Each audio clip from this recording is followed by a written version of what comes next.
Au Kertov, les amis, en ce jour du Ta'anit Asara Betevet, on va dire quelques nivrei chizouk.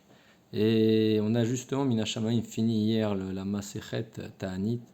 Chaque fois, Minashamaim, on arrive à trouver un rapport entre le Daf Ayomi et Inyane des Yoma, juste en la veille du Ta'anit.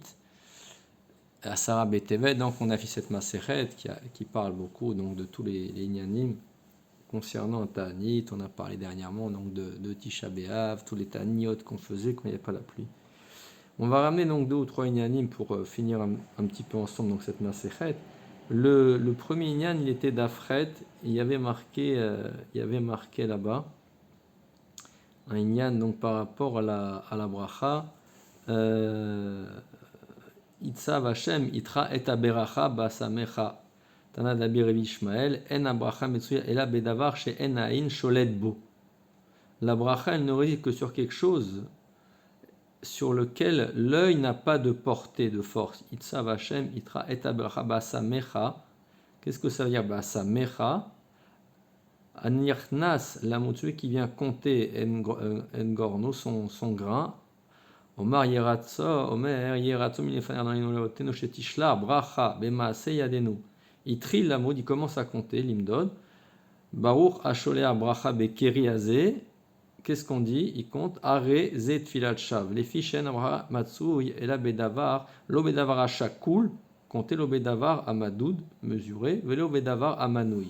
Et la Bedavar à Samouy, Mina Ain. Et souvent on se pose la question.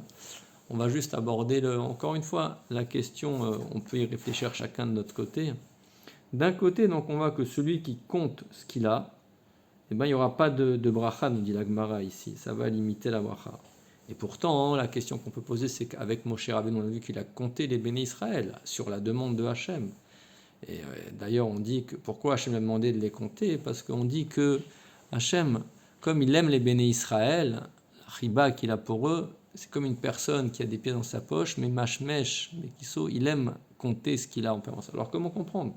Là, on vient de dire que quelqu'un qui compte dans la Gemara, eh ben, ça ne marche pas, tfilat shav, et pourtant on voit qu'avec Moshe Rabbeinu, eh ben, on a compté, ça a été une source de bracha.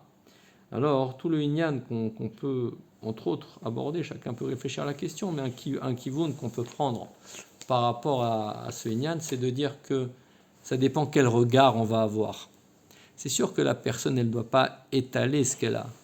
Mais maintenant, il peut y avoir un intov.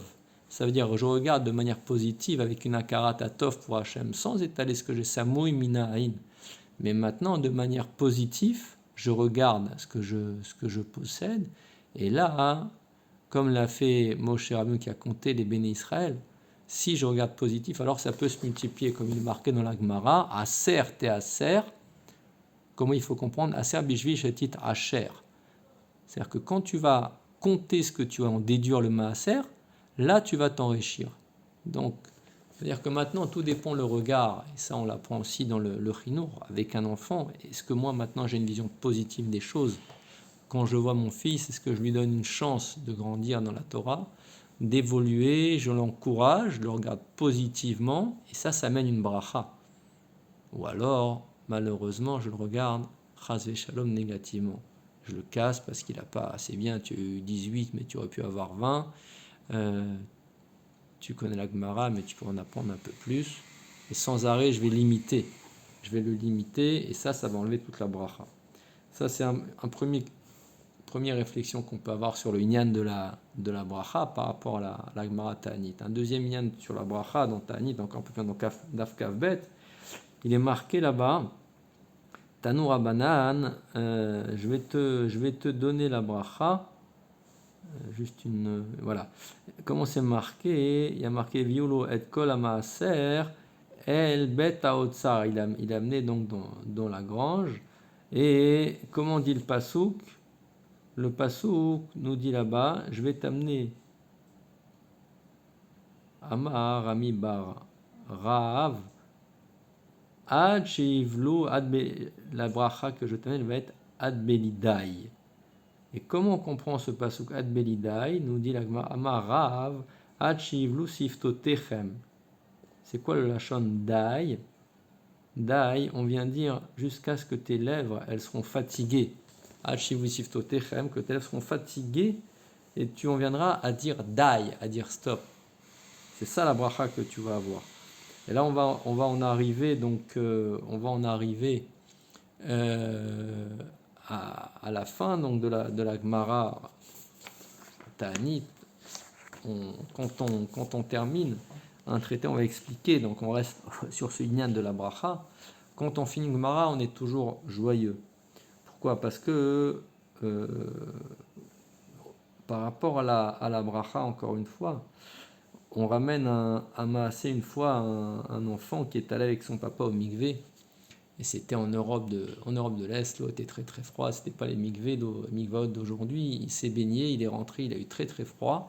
On l'imagine, une sensation un peu brutale, un peu douloureuse, et en sortant, son papa l'a pris dans les bras et l'a mis l'a recouvert donc dans une serviette bien chaude, et l'enfant s'est senti mieux tout de suite.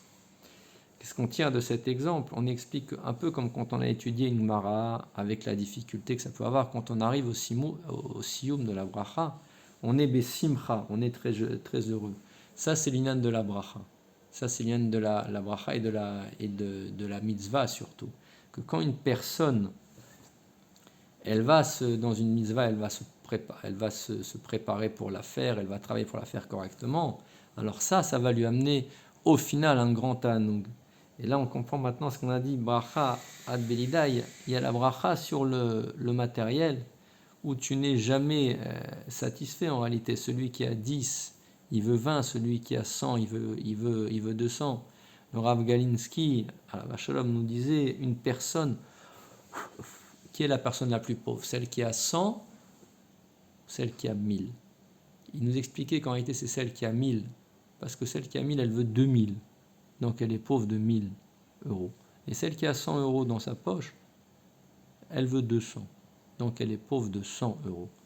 Donc c'est pas celui qui en a le plus qui est le plus heureux, c'est lui qui est le plus malheureux. Parce qu'il n'arrive jamais à ce qu'il espérait, et il lui en manque toujours plus et plus et plus. Alors que dans le inyan de la Gdusha, comme nous dit le pasuk, Kulam isbeuvit angu, dans la Gdusha, alors là c'est différent, il y a un ta'anoug, et le ta'anoug va nous amener, Sisou Vesimpro, va nous amener à un inyan de ita'angu, un reneg, un ta'anoug, une satisfaction en soi. Ça veut dire un sipouk qu'on ne peut jamais avoir dans la Gashimut. C'est quoi ce sipouk? C'est que Baruch Hashem, pourquoi on est heureux? Pourquoi on fait un sioum quand on a fait une Gemara? C'est parce qu'on s'est fatigué pour comprendre la Gemara. Il y a eu beaucoup de inyanim qu'on avait du mal à comprendre. Et quand on arrive à la fin, on est content, on a une satisfaction, on a un sipouk.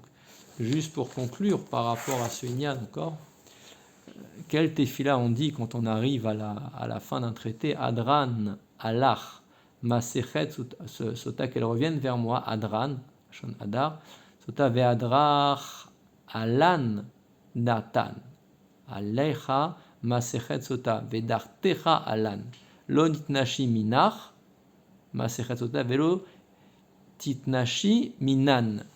On voit que dans cette bracha, il y a un rapport, il y a une relation entre Hachem et nous, et entre la Gemara, Adran, Alan. Au début, on parlait avec la Masechet, que cette Masechet, elle revienne vers moi, et que moi, j'aille vers cette Masechet. Et après, on parle avec Hachem. Ça veut dire qu'en réalité, on explique que on veut créer un lien avec cette Gemara qu'on a étudiée. On parle à la Gemara, on lui: ne te sépare pas de moi. Moi, je t'ai étudié, ne te sépare pas de moi. Et d'un autre côté, elle va, comme moi, si je vais vers elle, en contrepartie, on lui demande de ne pas se séparer. Elle aussi, elle va venir vers moi. Juste pour conclure, on dit à la fin de la Gemara qu'il y avait 2 jours de grande Simpra. Il y avait Yom Kippour, il y avait le 15 Av. Chamesh Esrei tout Be'av, dont tout le monde n'entend pas. Il y a plusieurs raisons qui sont ramenées. Bon, Yom Kippour, on comprend pourquoi on est heureux, parce que on a une sensation, comme on a expliqué, comme cet enfant qui sort du mikvé. D'ailleurs, on compare Kibayom Azei Chaper Alechem, on compare Kippour à un mikvé. pour dire que on s'est fatigué toute la journée, pas que cette journée. On s'est fatigué par Asar Yemei Teshuvah, on s'est fatigué depuis Elul pour ceux qui font les slichot. Et on arrive à ce jour de consécration, et là commence la simra qui va suivre. Ça, c'est ce qu'on a compris ici, on arrive à faire le lien. Pareil, on s'est fatigué pour être une maséchet, une mara. Et à la fin, hein, on a cette consécration, cette simra qui arrive comme après Yom Kippour. Après toute cette période où on s'est fatigué, on arrive après à Simchat Torah, à Sukkot. Parce qu'on a la période où on va le plus kiffer avec la Soukha, avec tous ces inyanim, avec Simchat Torah à la fin. Donc, et on parle aussi de Tou B'Av. Pourquoi Tou B'Av? On dit qu'il y a beaucoup de xérotes, notamment, qui ont été levés ce jour-là, avec Yerovam ben Nevat, entre autres. Il y avait une fois de plus des xérotes par rapport aux Juifs. On dit que c'est le jour où les Bétoulottes, elles sortaient dans la rue en habit blanc pour se marier. Et on ramène aussi un Inyan, on a parlé de ceux qui amenaient les Etzim pour faire le Korban. On dit que ce jour-là, ils arrêtaient d'amener le bois, ils avaient fini. Et alors il y avait une satisfaction. Quelle satisfaction? Bon, Hachem Lazmi, on comprend bien. La satisfaction, encore une fois, d'un effort, d'une yéguia, on s'est fatigué pendant une période, et au final, quand on a amené ce bois, qu'est-ce qu'ils disaient? Pourquoi ils étaient contents d'avoir fini d'amener le bois? Parce qu'on disait ils allaient pouvoir retourner étudier pendant tout ce temps qui s'était investi. Et donc, ça, c'est une première manière de voir. Ils étaient contents d'aller étudier, de retourner, et aussi cette satisfaction d'avoir fini un travail. À chaque fois, un menuisier construit un meuble, un dentiste, il soit une personne, par exemple, anecdote.